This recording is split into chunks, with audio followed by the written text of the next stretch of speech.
Hello everyone, welcome back to our channel. तो आज की जो हमारी वीडियो है महाजनपद काल के बारे में जितने भी इंपॉर्टेंट फैक्ट्स आपके एग्जाम में आने वाले होंगे उन्हें कवर किया गया है। तो आप किसी भी वनडे एग्जाम या फिर कॉम्पिटेटिव एग्जाम की अगर तैयारी कर रहे हैं तो उससे रिलेटेड वीडियो देखने के लिए please like share and subscribe to our channel. अगर आप ये वीडियो शुरू से अंत तक देख लेते हैं तो आपको इनके 16 महाजनपदों की राजधानियाँ इसी वीडियो में याद हो जाएंगी। तो देखते हैं, जिस प्रकार भारत में 28 राज्य हैं इसी तरह एक समय में भारत में 16 महाजनपद हुआ करते थे। इन 16 महाजनपदों को एकत्रित किया गया था सम्राट अशोक के द्वारा और इनके द्वारा अखंड भारत का निर्माण किया गया था। तो अगर आपने सम्राट अशोक के बारे में जितने भी इंपॉर्टेंट फैक्ट्स हैं या फिर कुछ और जानना हो तो आप मेरी वीडियो जो है प्लेलिस्ट में उसको जाके देख सकते हैं। यहाँ पे देखते हैं कबीला, ग्राम, जनपद, महाजनपद ये सब क्या है, तो इसको क्रम में लगाने के लिए भी पूछ लेता है। तो यहाँ पे मैंने वेन डायग्राम के द्वारा यहाँ पे समझाने की कोशिश की है। आई होप आपको समझ में आएगा। तो ये जो कबीला होता है ये ग्राम की सबसे छोटी इकाई जो होती है उसे कबीला कहते हैं। तो जो छोटे छोटे कबीले में होते हैं उनको मिला के ग्राम बनता है और जो ग्राम होते हैं उनको मिलाकर जन बनता है और जन को मिला के जनपद बनता है और सारे जनपदों को मिला के महाजनपद का निर्माण होता है। तो यहाँ पे और देखते हैं, उस समय के साहित्यिक स्रोतों से हमें कुल 16 महाजनपदों के बारे में जानकारी मिलती है।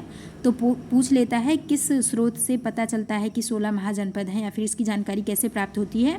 तो बौद्ध ग्रंथ के अंगुत्तर निकाय से इसकी जानकारी मिलती है या फिर जैन ग्रंथ के भगवती सूत्र से हमें 16 महाजनपदों के बारे में जानकारी प्राप्त होती है। तो मोस्ट इंपॉर्टेंट हैं दोनों, आपके एग्जाम में पूछ लेगा और बहुत बार पूछा भी गया है, आगे भी पूछेगा। नेक्स्ट देखते हैं, तो वर्तमान में इन महाजनपदों की स्थिति कहाँ पे है, कैसे कहाँ पे ये अभी स्थित हैं इस टाइम पे, प्रेजेंट टाइम पे।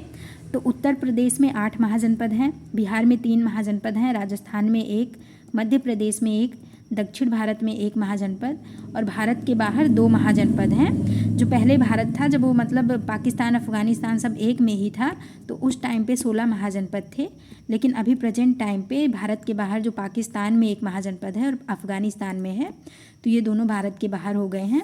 तो अब हम यहाँ पे कुछ देखेंगे, पढ़ेंगे जो महाजनपद हमारे दिए गए हैं। तो ट्रिक के माध्यम से भी हम याद करने की कोशिश करेंगे, क्योंकि रटने से आप कितना भी हम रट लेते हैं एग्ज़ाम में भूल ही जाते हैं और अगर ट्रिक से याद करते हैं तो फिर हमें ज़्यादा टाइम तक याद रहता है। तो देखते हैं मगध महाजनपद, तो इसकी राजधानी क्या हुई है, पाटलिपुत्र, गिरिव्रज या फिर राजगृह। तो इन तीनों में से कोई एक ही आपसे एग्जाम में पूछेगा। तो यहाँ पे मगध का रिलेट करेंगे मग से। अब कोई बच्चा है, कोई पुत्र है, वो खेल रहा है कहाँ पे, गृह में खेल रहा है, उसके द्वारा गिर जाता है मग। तो बच्चा घर में खेल रहा है और मग घर में गिरा दिया। तो मगध से मग का रिलेट करेंगे, पाटलिपुत्र का पुत्र हो गया, गिरिव्रज का गिरा दिया मग और राजगृह का घर में गिरा दिया मग। तो आई होप आपको समझ में आया होगा। तो मगध का आप किसी एक भी चीज़ से रिलेट कर सकते हैं या फिर आप अपनी खुद की भी ट्रिक बना के याद कर सकते हैं। इसका आधुनिक स्थान जो था तो बिहार में है, जो कि सबसे शक्तिशाली उस टाइम पे था। नेक्स्ट देखते हैं अंग महाजनपद, तो इसकी राजधानी कहाँ पे थी, तो चंपा में थी। अब इसका रिलेट करके याद कर सकते हैं। अब यहाँ पे किसी भी राजधानी में और इस पे ऊपर बिंदु की मात्रा नहीं लगी है, अंक बिंदु की, तो उससे भी याद कर सकते हैं। तो अंग का क्या हो जाएगा, चंपा। अब यहाँ पे और याद कर सकते हैं, जैसे कहीं भी दर्द होता है, आपके अंग में कहीं भी दर्द होता है तो चंपी करते हैं, तो उससे भी रिलेट करके आप याद कर सकते हैं। तो अंग महाजनपद की राजधानी क्या हो जाएगी, चंपा हो जाएगी। और इसका आधुनिक स्थान जो है वो पटना गया, जो कि बिहार में स्थित है, वहाँ पे है। वज्जी का रिलेट करके याद करेंगे, वज्जी महाजनपद की जो राजधानी थी वो मिथिला, वैशाली, विदेह। तो इन तीनों में से कोई एक पूछ लेगा आपके एग्जाम में। तो वज्जी का रिलेट करेंगे बजी से। तो शहनाई बजी कहाँ में बजी, मिथिला में बजी। और विदेह का क्या रिलेट करेंगे, तो जो वैदेही था वो सीता जी का नाम था और सीता जी की जो बहनें थी वो राम जी की साली थी। तो बस इसको याद करने के लिए हम लोग सिर्फ इसका ट्रिक का इस्तेमाल कर रहे हैं, तो जिससे आपको याद हो जाए अच्छे से, आप उससे रिलेट करके याद कर सकते हैं। अब ये इसका आधुनिक स्थान कहाँ पे है, तो बिहार में है और उस समय जो था लिच्छवी इसका प्रमुख जनपद था। नेक्स्ट देखेंगे काशी, तो इसकी राजधानी वाराणसी है। तो इसको आपको ट्रिक की ज़रूरत नहीं है याद करने के लिए और इसका आधुनिक स्थान उत्तर प्रदेश में स्थित है। नेक्स्ट याद करेंगे वत्स, तो वत्स की राजधानी कौशाम्बी थी। तो वत्स का याद करेंगे, जैसे प्राचीन काल में कहते थे वत्स, वत्स बोलते थे ना किसी को, और कौशाम्बी का रिलेट करेंगे कैसे हो, तो फिर इसको याद करेंगे कैसे हो वत से, या फिर कोशिश करते रहो वत से भी आप याद कर सकते हैं। आपको जो भी ट्रिक अच्छी लगी आप उससे याद कर सकते हैं। और इसका जो आधुनिक स्थान है उत्तर प्रदेश में है, जो कि प्रयागराज में स्थित है। नेक्स्ट देखते हैं तो कौशल देश की राजधानी कहाँ पे थी? कौशल महाजनपद की श्रावस्ती में थी। तो इसका रिलेट करके याद करेंगे। कौशल का हो जाएगा कुशल। तो जो कुशल लोग रहते हैं वो गांव में नहीं रहते हैं, वो बस्तियों में रहते हैं अपने बेहतर रोजगार के लिए, तो आप उससे रिलेट करके याद कर सकते हैं। तो कौशल का क्या हो जाएगा? श्रावस्ती। कुशल लोग बस्ती में रहते हैं।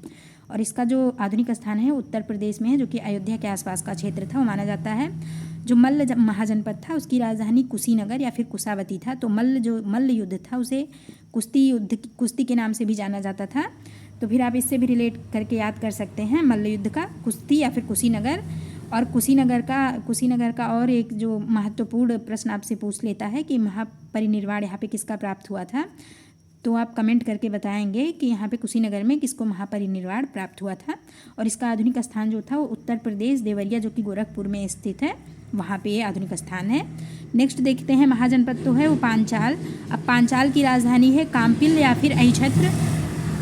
तो इसको रिलेट करके याद करेंगे पांचाल का कि कोई व्यक्ति है वो 5 कप चाय पी गया, तो उसे क्या बोलेंगे? जब कोई 5 कप चाय पी गया लगातार तो उसको बोलेंगे कम पी ले। तो कम पी ले से आप कम पी ले को रिलेट करके याद कर सकते हैं। 5 कप चाय कोई पी गया और उसको बोल रहे हैं आप कम पी ले। हाँ, तो पांचाल का हो गया काम्पिल्य। और इसका आधुनिक स्थान कहाँ पे है? तो उत्तर प्रदेश में है, जो कि बरेली बदायूं में स्थित है।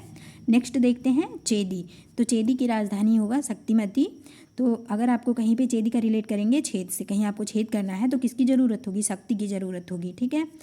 तो फिर आप चेरी का भी रिलेट करके याद कर सकते हैं। चेरी फल होता है, तो फलों का हम लोग जूस पीते हैं तो उससे हम लोग को क्या मिलती है? शक्ति मिलती है। तो उससे भी आप रिलेट करके याद कर सकते हैं, आपको जिससे भी याद हो। और आप खुद से भी ट्रिक बना के याद कर सकते हैं। और इसका आधुनिक स्थान कहाँ पे है? तो उत्तर प्रदेश बुंदेलखंड में स्थित है। नेक्स्ट देखते हैं कुरु। तो कुरु की राजधानी इंद्रप्रस्थ था। तो आपको पता होगा महाभारत का जो युद्ध हुआ था वो कुरुक्षेत्र में लड़ा गया था, तो उससे भी आप रिलेट करके याद कर सकते हैं इसे। और जो कि मेरठ, दिल्ली, हरियाणा, यहाँ पे इसका आधुनिक स्थान है। अब नेक्स्ट देखते हैं सूरसेन। तो सूरसेन जो महाजनपद था तो इसकी राजधानी मथुरा में थी। अब इसको याद करेंगे सूरसेन का याद करेंगे सुर से। और सुर कैसा है? मथुरा से रिलेट करेंगे मधुर। सुर कैसा है? तो मधुर है। तो सूरसेन का याद कर लेंगे मथुरा से। या फिर आप एक और ट्रिक से याद कर सकते हैं। मथुरा में कौन थे? तो कृष्ण जी थे, जो बहुत मतलब सूरवीर थे, तो उससे भी आप रिलेट करके याद कर सकते हैं। आपको जिससे भी याद हो आप याद कर सकते हैं। और ये आधुनिक स्थान इसका उत्तर प्रदेश में है। नेक्स्ट देखते हैं अवंती। तो अवंती की जो राजधानी थी उज्जैन, माहिष्मती। तो माहिष्मती आपने बाहुबली मूवी में देखा होगा, माहिष्मती का साम्राज्य ये सब देखा होगा। या फिर अवंती का रिलेट करेंगे उन्नति से। तो कोई व्यक्ति है जब उसकी उन्नति होगी तो उसका भविष्य कैसा होगा? उज्जवल होगा। तो उस उज्जवल से याद कर लेंगे उज्जैन। तो आप किसी भी एक ट्रिक से इसको रिलेट करके याद कर सकते हैं। तो जो अवंती महाजनपद था इसकी राजधानी थी उज्जैन, माहिष्मती। और जो प्रेजेंट टाइम पे ये स्थित है कहाँ पे? तो मध्य प्रदेश के मालवा क्षेत्र में है। नेक्स्ट देखते हैं मत्स्य महाजनपद जो था, तो ये इसकी राजधानी विराटनगर में है। अब यहाँ पे देखेंगे मत्स्य, जो व्हेल मछली है सबसे विश्व में सबसे बड़ी स्तनधारी जीव है ना, तो सबसे बड़ा विराट। तो यहाँ पे इससे रिलेट करके आप याद कर सकते हैं। तो मत्स्य का हो जाएगा राजधानी विराटनगर। और ये कहाँ पे स्थित है? तो राजस्थान के जयपुर अलवर में स्थित है। नेक्स्ट देखते हैं अस्मक। तो अस्मक जो महाजनपद था इसकी राजधानी पोतन या फिर पोटली। तो आप याद करेंगे इसे रिलेट करके अस्मक का रिलेट करेंगे असमंजस से। अब कोई व्यक्ति है पोटली लिया है तो हमें असमंजस है कि उसकी पोटली में क्या है, तो आप उससे रिलेट करके याद कर सकते हैं इसे। और इसका आधुनिक स्थान जो है दक्षिण भारत में है, जो कि एकमात्र जनपद है दक्षिण भारत का। और ये गोदावरी नदी क्षेत्र में पड़ता है। नेक्स्ट देखते हैं गांधार। तो गांधार महाजनपद का जो राजधानी है वो तक्षशिला है। अब आप इसको रिलेट करेंगे कि कहीं पे अगर आपको किसी चीज़ में धार बनानी है तो आप शिला पे उसको रगड़ेंगे तो उससे धार बनेगी। तो गांधार का तक्षशिला से आप ऐसे रिलेट करके याद कर सकते हैं। और जो इसका आधुनिक स्थान है वो पाकिस्तान के रावलपिंडी या फिर पेशावर में पड़ता है प्रेजेंट टाइम में। लास्ट देखते हैं महाजनपद जो हमारा कम्बोज है, और इसकी राजधानी क्या है? हाटक है। तो कम्बोज का रिलेट करेंगे कम्बोज। तो कम्बोज जब करना होगा तो क्या करेंगे? जो और बोझ है उसको हटाएंगे ना, तो हटाओ, कम्बोज हटाओ। तो यहाँ पे कम्बोज का हाटक हो जाएगा, कम्बोज हटाओ। हाटक से रिलेट करके इसको हटाओ से रिलेट करके याद करेंगे। और इसका जो प्रेजेंट टाइम है तो ये आधुनिक स्थान है वो अफ़गानिस्तान में उत्तर पश्चिम पाकिस्तान में स्थित है। तो आई होप ये छोटी सी वीडियो थी, आपको ट्रिक के माध्यम से याद कराने की मैंने कोशिश की है, अच्छी लगी होगी। तो आपको अगर थोड़ा सा भी यूज़फुल लगा हो ये वीडियो तो please like share and subscribe to our channel. Please आप अगर आपको अच्छा लगा हो और आपको अगर और कोई भी वीडियो अगर ऐसे ही ट्रिक के माध्यम से याद करना हो या फिर किसी और टॉपिक पे आपको वीडियो चाहिए तो आप कमेंट करके बता सकते हैं, उस टॉपिक पे मैं वीडियो बनाने की कोशिश करूँगी। So stay connected, stay motivated. Thank you so much.